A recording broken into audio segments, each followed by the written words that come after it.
গছ দিছোঁ জালুক আমি দুই ধৰণে কৰোঁ। এটা হ'ল কি ই ওপৰলৈ বগাই যায়, আৰু এটা আছে আজিকালি নতুনকৈ আমি কৰিছোঁ ধৰক যিবিলাক চিটি ডুৱেলাৰ্ছ মানে ফ্লেট ডুৱেলাৰ্ছবিলাকৰ কাৰণে বুছ ক্ৰিপাৰ বুলি কয়, তাৰমানে চাপত টাবত কৰিব পৰা জালুক এটা আছে, আৰু এইটো হ'ল আপোনাৰ ক্ৰিপাৰ, এইটো মানে বগাই যায়।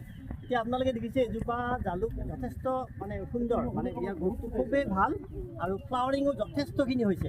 আৰু এই জাতটো হৈছে আমাৰ এইটো পনিয়ৰ 1। আমাৰ ইয়াতে দুটা অসমৰ কাৰণে দুটা আমি ৰিকমেণ্ডেড জাত আছে, এটা পনিয়ৰ 1 আৰু এটা কাৰিমুণ্ডা।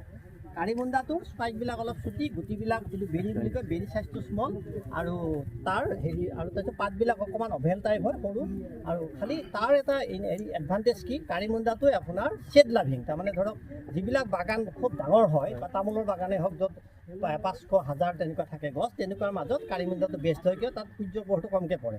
গতিকে য'ত সূৰ্যৰ পোহৰ কম তাত কাৰিমুণ্ডাটো বেষ্ট। আৰু এইটো আমাৰ যিটো পনিয়ৰ 1টো ইয়াত ৰ'দ মানে ছান লাভিং, ইয়াক অকণমান ৰ'দটো লাগে, গতিকে য'ত অকণমান পোহৰ বেছি থাকে ৰ'দ বেছি থাকে তাত আমি পনিয়ৰ 1টো ধুনীয়াকৈ কৰিব পাৰোঁ।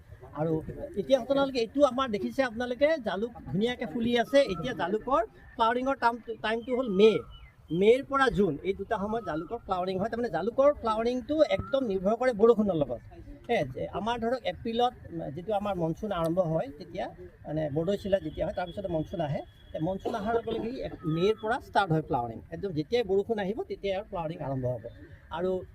আৰু এটা কথা হৈছে কি ইয়াৰ এইটো যিটো পলিনেশ্যন, আমি ধৰক আমাৰ এতিয়া আমি কি কৰোঁ মেক্সিমাম আপোনাৰ পলিনেশ্যন বা পৰাগযোগ কিহে কৰে মৌ মাখিয়ে কৰে, কিন্তু জালুকৰ ক্ষেত্ৰত কি হয় ই বৰষুণৰ পানীৰ দ্বাৰা ইয়াৰ পলিনেশ্যন হয়। তাৰমানে কি হয় এনেকৈ স্পাইকবিলাক গৈছে নহয়, যেতিয়া ওপৰৰ পৰা বৰষুণৰ পানীটো পৰিব তেতিয়া এই স্পাইকবিলাকৰ পৰা তাৰ পৰাগ যিটো পোলেনটো পৰাগ ৰেণুটো সি তললৈ আহি থাকে, আহি পেলাই তলৰ স্পাইকবিলাকত তাৰ পৰাগযোগ হয়, পানীৰ লগত তাৰ পৰাগযোগটো পানীৰ দ্বাৰা হয়।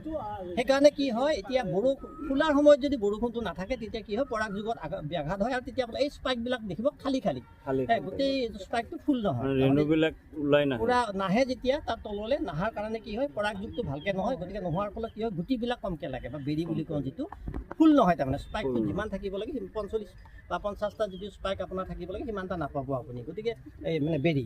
গতিকে সেইটোৰ কাৰণে আমাৰ এইটো ইয়াত আমি স্প্ৰেটো আমি নকৰোঁ, আমি ৰেইনফেড হিচাপে কৰোঁ, কিন্তু ভিয়েটনামত সেইটো কৰে। ভিয়েটনামত কি কৰে সিহঁতে আৰু ইমান দেৰি ওপৰলৈ গছ নাৰাখে সিহঁতে। আমি ভিয়েটনামত মেক্সিমাম 12ৰ পৰা 15